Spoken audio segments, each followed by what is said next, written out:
Hello दोस्तों, नमस्ते, प्रणाम। मैं आप लोगों की खुशबू यादव आदि गीत के चैनल पर सभी का स्वागत है। मैं आज आप लोगों के बीच में देवी पचरा गीत लेकर आई हूँ। कैसा लगेगा आप लोग कमेंट के माध्यम से ज़रूर बताइएगा।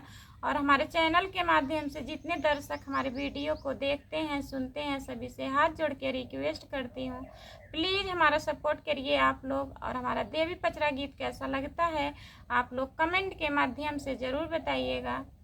लाली लाली डोलिया से उतरी दुर्गे मैया हो, मैरिया हमारी ना कहाँ ले बसेरवा हो, मैरिया हमारी ना कहाँ ले बसेरवा हो, मैरिया हमारी ना।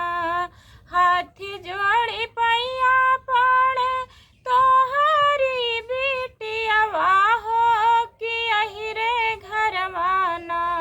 मैया मोरी ले तू बसेरवा हो कि यही रे घरवाना। मैया मोरी ले हिला बसेरवा हो कि यही रे घरवाना। डोलिया से उतरी मैया हीरा के घरवा हो कि खोज लागी ना आपन निबिया की छहिया। मैया खोज लागी ना आपन निबिया की छहिया।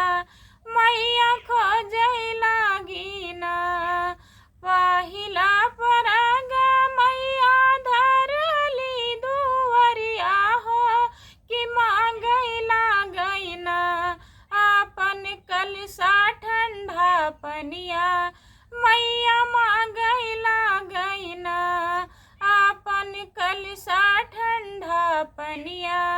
मैया मांग लागई ना दूसरा